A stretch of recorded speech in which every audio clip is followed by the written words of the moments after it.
السلام عليكم ورحمة الله تعالى وبركاته، إن شاء الله تكونوا قاع بخير. ولا فيديو تاع اليوم تلقاكم بألف صحة وعافية يا رب.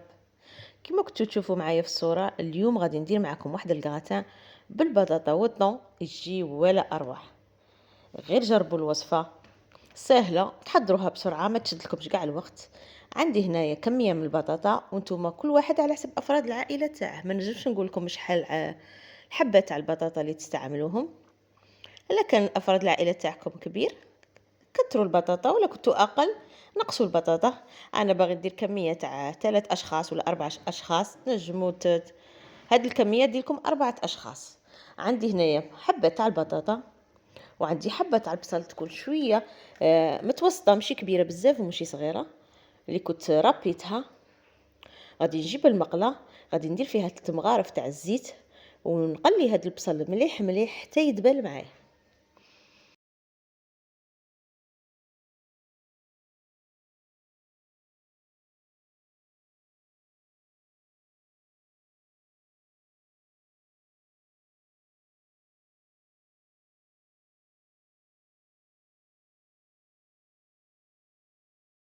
وهذيك البطاطا غادي نروح نقطعها الى مربعات صغيره، ما تكونش صغيره بزاف ومشي كبيره. تبعوا معايا غادي تفهموا. وغادي ندير الماء يغلي ونحط فيه هذوك الحبات تاع البطاطا اللي قطعتهم، ونخليهم يغلوا مع شويه ملح حوالي 7 دقائق. ما تكتروش، ما رانيش باغيه البطاطا طيب 100%، طيب نص طياب، باسكو من بعد غادي نديروها في الفرن.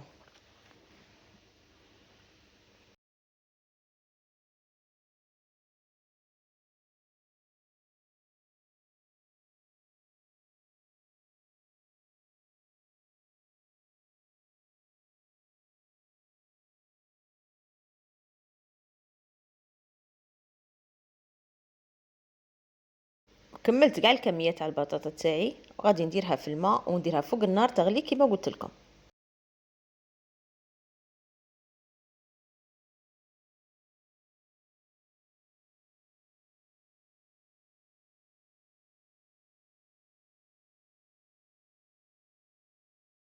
وبعد ما تقلى كاع هذاك البصل وداب، راكم تشوفوا فيه غادي نضيف له 2 سنينات تاع توم مربيين، نخلطهم، ونزيد نضيف لهم ملعقه تاع طماطم مصبره.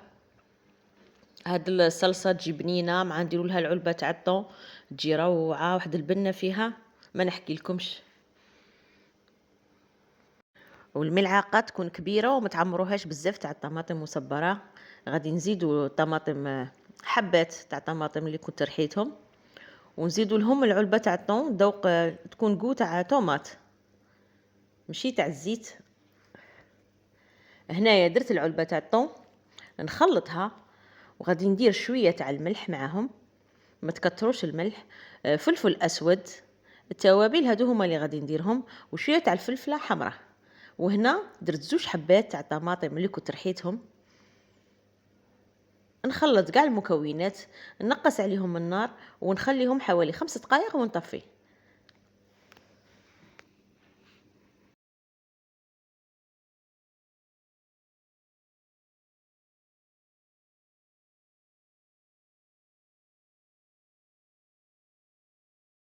هاد الكغاتان يجي بنين بزاف بزاف بزاف، غير جربوه. كي تجربوه تما تفهموا واش راني نقول. يجي ولا اروع وسهل واقتصادي بالبطاطا والطون، ما فيش مكونات بزاف، ويجي بنين. يبغوه افراد العائله تاعكم، وخاصه الاطفال غادي يعجبهم بزاف. ونروحوا نشوفوا البطاطا تاعنا. غادي نرفد حبه ونتلمس، الا كانت طريه صايبوا. هنا راكم تشوفوا فيها راهي طريه، غادي نصفيها نخليها تبرد. ولو طون لي طيب لي لاصوص ديجا ما غاديش تطول لي في الطياب، حدها 5 دقائق. نروح نقلعها. وهنا بعد ما صفيت البطاطا غادي نجيب ملعقه تاع زبده، وغادي نقلي هذيك البطاطا في الزبده، نضيف لها ملعقه كبيره تاع الفرينه، ونزيد كاس ونص معاهم تاع الحليب. نخلط مليح. الملح ما تكتروش الملح، رانا دايرين ديجا من قبل في البطاطا. وشويه تاع فلفل اسود. نخلط كاع المكونات. كي نشوف هذاك الصلصه البيضاء تاعي بدات تعقد، نطفي عليها النار ونروحو نوجدو المول تاعنا اللي ندخلوه الفرن. شفتوا الحبه تاع البطاطا ما خليتهاش بزاف طيب، راهي قاعده محافظه على الشكل تاعها. لو كان طيبوها بزاف غادي تجيكم بطاطا كانها لا بيري. نتوما كيما قلت لكم ما تخلوهاش طيب بزاف، عاد انا راني زيدت لها شويه في الطياب. نخلطها كيما هكا ونضيف لها المكونات اللي قلت لكم عليهم من قبل، وراني شاعله الفرن تاعي. غادي نجيب المول، غادي ندير طبقه من البطاطا، ومن الفوق غادي ندير لها لاصوص اللي حضرتها تاع الطون، ونزيد لهم لو فرomاج غابي من الفوق، وندخلها الفرن طيب. وصفه سهله واقتصاديه بالتاكيد. وهنا كاضافه ضفت لهم توابل تاع الدجاج، نسيت ما قلت لكمش عليهم من قبل. تاني يمدونا نكهه شابه للكراتن تاعنا. واللي ما عندهاش هذه اختياريه، اللي ما عندهاش ما ديرهاش. هاد الكراتن غادي يجينا بدوبل صوص بيضاء وصوص حمراء. التحتانيه غادي تكون بيضاء اللي فيها البطاطا، والفوقانيه تاع الطون غادي تكون صوص حمراء، تجي ما شاء الله. وكي طفيت على البطاطا ضفت لها شويه تاع جبن مبشور، اختياري هذا تاني. نجموا ما تضيفوش، تخلوه حتى مع الاخير تضيفوه في المول.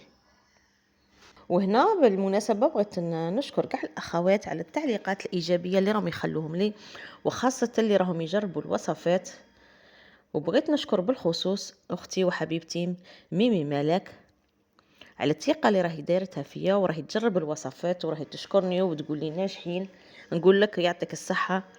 شكرا على التعليقات الايجابيه اللي راكي تخليهم لي، وراكي متابعه وفيه. ربي يحفظ لك بنيتك ويخليها لك يا رب. وكاع اللي راهم يجربوا الوصفات بغيت نشكرهم على الثقه تاني تاعهم. واللي مازال ما اشتركش عندي في القناه نقول له ارجو منك الاشتراك فضلا وليس امرا، وترك تعليق شباب، والضغط على زر الجرس واللايك، هكا باش تشجعوني ونزيد نكمل في هذا المشوار ونقدم لكم ما هو افضل واحسن.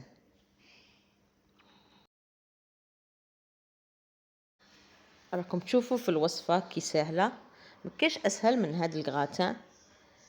سهل وسريع، يساعدنا بزاف خاصه العاملات واللي ما عندهمش الوقت. كيما انا اليوم ما كانش عندي الوقت، جاني سهل هذا الكراتان، حضرته بسرعه. ولادي كانوا قريب يخرجوا من المدرسه، سهلت على روحي ودرت هذا الكراتان. شفتوا الطريقه؟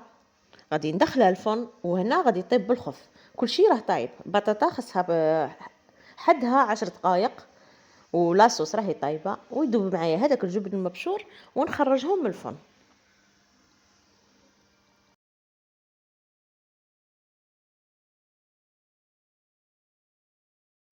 وها هي الكراتان تاعنا تاع اليوم، راهي واجده طابت. راكم تشوفوا في اللون تجي ما شاء الله، تجي مفرمجه، تجي روعه. غير جربوها.